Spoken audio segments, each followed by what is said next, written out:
সেদিন রাতে খাবার খেয়ে আমি একটু টিভি দেখছিলাম। অঞ্জনের ঘরে উকি দিয়ে দেখলাম ও ল্যাপটপে কাজ করছে। তাই ওকে ডিস্টার্ব না করে একটা চুমু খেয়ে আমি ডাইনিং রুমে চলে আসলাম। আর মোবাইল নিয়ে ঘাঁটতে ঘাঁটতে মনে মনে আমাদের পুরোনো দিনগুলোর কথা ভাবছিলাম। কিভাবে আমি আমার ছোট ভাইয়ের সাথে এরকম একটা প্রেমের সম্পর্কে জড়িয়ে পড়লাম। এই সম্পর্কটা শুধু চাওয়া পায়ে জড়িয়ে নেই, আছে নিঃস্বার্থ ভালোবাসায়। আমার এখনো মনে আছে, আমি তখন কলেজে ফাইনাল ইয়ারে পড়ি, আর ও জাস্ট মাধ্যমিক দিয়েছে। সেই সময় আমার একটা বয়ফ্রেন্ড ছিল, যদিও তার সাথে আমার কিছুই হয়নি, কিন্তু তবু হঠাৎই ব্রেকআপ হয়ে যায়। আমার বড্ড কষ্ট হচ্ছিল। একদিন আমার রুমে হঠাৎ ছোট ভাই দেখতে পেল আমি কাঁদছি। ও তখন ভয় পেয়ে আমাকে জিজ্ঞাসা করলো, কি হয়েছে, ঠিক আছিস? আমি বললাম, কিছু না, তুমি ঘুমিয়ে পড়। কিন্তু বারবার জোর করায় ওকে সব খুলে বললাম। ও আমায় বলল, কিছু হবে না দিদি, তুই দেখিস সব ঠিক হয়ে যাবে। তারপর বলল, দিদি এদিকে আয়, তোর মাথায় হাত বুলিয়ে ঘুম পাড়িয়ে দিচ্ছি। আমি বারণ করলাম, কিন্তু কে শোনে কার কথা। ও তাও আমার মাথাটা কোলে নিয়ে খুব মন দিয়ে ম্যাসাজ করে দিতে লাগলো। আমি মনে মনে ভাবছিলাম, সত্যি ভাইটা আমার বড্ড ভালো মনের মানুষ। আমি ওকে মজা করে বললাম, তুই এত কেয়ার করিস, দেখিস অনেক ভালো একটা গার্লফ্রেন্ড পাবি, যে তোকে অনেক ভালোবাসবে। অঞ্জন বলল, আমি ওর দিকে তাকিয়ে দেখলাম ওর মুখটা কেমন জানি হয়ে গেছে। আমি কিছুই বুঝলাম না, তাই ওকে বললাম, যা, অনেক রাত হয়েছে, ঘুমিয়ে পড়।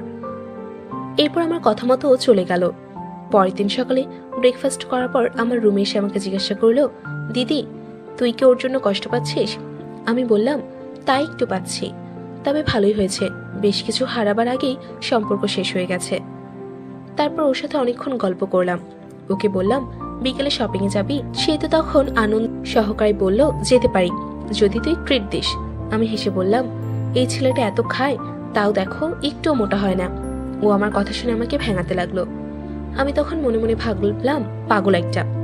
সো প্ল্যান মতো আমরা সন্ধ্যার দিকে বের হলাম। আমি দুটো টপ নিলাম আর একটা জিন্স, আর ওর জন্য টি শার্টার কিছু জিনিস পছন্দ করতে বললাম। ও বলতেই পছন্দ করে নিল। এরপর আমি নিজের পছন্দ মতো দুটো চয়েস করলাম। বাড়ি এসে রাতের খাবার পর ও আমার রুমে আসলো এবং একটা প্যাকেট এগিয়ে দিল। খুলে দেখলাম একটা খুব সুন্দর চুড়ি আছে ভেতরে। আমি অবাক হয়ে জিজ্ঞাসা করলাম, এটা কি, কখন কিনলি তুই? আমাকে বলল, তুমি পড়লে আমি অনেক খুশি হব। আমি অবাক হলে মনে মনে বেশ খুশি হলাম। এই বেশ কিছুদিন পর একদিন আমার খুব জ্বর আসলো। রাতে অনেক কষ্ট হচ্ছিল, তাই বাধ্য হয়ে আমি ওকে বললাম, ভাই যদি জেগে থাকিস তো আমার রুমে এসে একটু জল দিয়ে যা প্লিজ।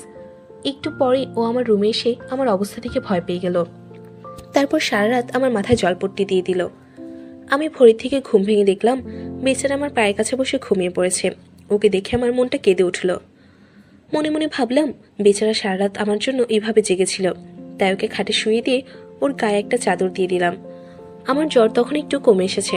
তারপর সকালে উঠে সারাদিন আমার খোঁজ খবর নিতে থাকলো। ও এমনিতে আমার কেয়ার করতো আগে থেকেই, বাট এবার যেন একটু বেশি মনে হচ্ছিল ব্যাপারগুলো, যেন একটা পজিটিভ ব্যাপার ছিল ওর মধ্যে। যাই হোক, আমি কিছু বললাম না, ভাবলাম হয়তো আমাকে নিয়ে বেশি চিন্তা করছে। এভাবেই সব চলতে থাকলো। জাস্ট একটা জিনিস লক্ষ্য করলাম, ওর আমার প্রতি কেয়ার জিনিসটা অনেকটা বেড়ে গেছে। মাঝে মাঝে মনে হচ্ছিল ও আমার গার্জিয়ান। জিনিসটা আমার একটু ভালো লাগলো, একটু আজবও লাগছিল। কোনো বয়ফ্রেন্ড তার গার্লফ্রেন্ডকে শাসন করছে এমন লাগছিল আমার কাছে। এই বেশ কিছুদিন পর একদিন রাতে আমি বাথরুমে যাওয়ার সময় দেখতে পেলাম ওর রুম থেকে কেমন যেন একটা আওয়াজ আসছে। এরপর ওকে ডেকে কোনো উত্তর পেলাম না। ওর রুমে ঢুকে দেখলাম ওর খুব বাজেভাবে জ্বর এসেছে। আমি ওর কাছে গিয়ে মাথার কাছে বসলাম।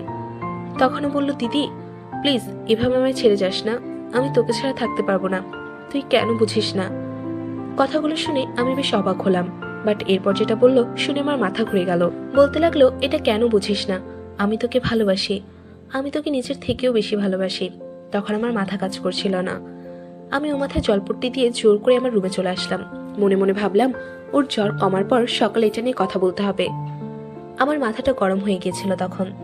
যাই হোক, সকালে দেখলাম ও আগের থেকে অনেকটাই সুস্থ। তাই মা বাবা অফিস যাওয়ার পরেও আমার রুমে ডাকলাম। অঞ্জন আসার পর আমি রেগে গিয়ে বললাম, তুই কালকে রাতে এগুলো কি বলছিলি? ও চোরের মতো মাথা নিচু করে দাঁড়িয়েছিল। এটা দেখে আমার মাথা আরো গরম হয়ে গেল। আমি ওকে আবার বললাম, তোর লজ্জা করে না আমাকে নিয়ে এরকম ভাবতে? তোর মতো ভাই থাকার চেয়ে না থাকা অনেক ভালো। যা তুই এখান থেকে, আমার সামনে থেকে বের হয়ে যা, একদম আমার সামনে আসবি না, আমার সাথে কোনো কথাও বলবি না।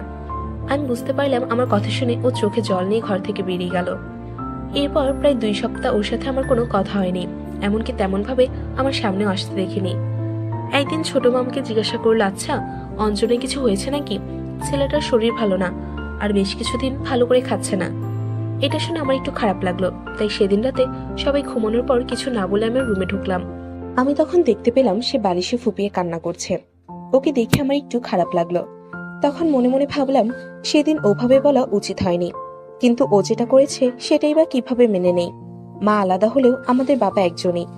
এরপর আমি ওকে ডাকলাম। আমার কথা শুনে ও চোখ মুছে উঠে বসলো।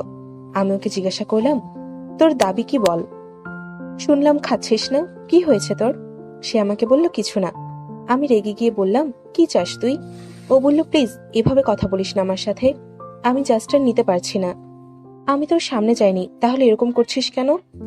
নাকি তোর আমাকে সহ্য হচ্ছে না? আমি মরে গেলে কি তুই হ্যাপি থাকবি?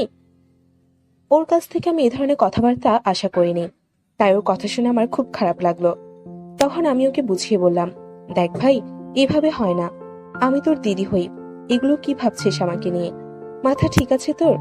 দেখ বাবু, পাগলামি করিস না, তুই অনেক ভালো একজনকে পাবি যে তোকে সামনে রাখবে। ও আমাকে বলল, আমার কাউকে লাগবে না, আমি তোকে নিজের সবটাতেই ভালোবাসি। এই বলেই কাঁদতে লাগলো। আমায় বলল, প্লিজ আমায় ছেড়ে যাস না কারো কাছে, তাহলে আমি পাগল হয়ে যাব। আমি ওকে অনেক বোঝানোর চেষ্টা করলাম, বাট কোনো কাজ হলো না। ওর সেই এক কথা, সেও আমায় বলল, বেশ, তোকে আমায় ভালোবাসতে হবে না, আমি তোর জীবন থেকে চলে যাব, আর কখনো আমাকে দেখতে পাবি না। আমি ওকে বোঝালাম, তুই কি বলছিস এসব, তোর মাথা ঠিক আছে তো? শেষে আমি রেগে গিয়ে বললাম, কি চাস তুই? আমাকে একা পেলে তোর সব শখ মিটে যাবে তো? তোর যা ইচ্ছে কর আমার সাথে, আমি বাধা দেব না। আর চাপ নিস না, আমি এখনো কারোর সাথে লাগাইনি, তোর জন্য ভালোই হবে।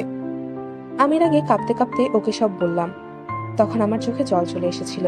এরপর সবকিছু ফেলে দিয়ে ওকে বললাম, কি হলো, বসে আছিস কেন? চুপ করে করবি তো, কর, যা ইচ্ছে কর। আমার কথা শুনে ও একটা চাদর নিয়ে আমাকে ঢেকে দিল। তারপর হঠাৎ আমায় জড়িয়ে ধরে কাঁদতে লাগলো।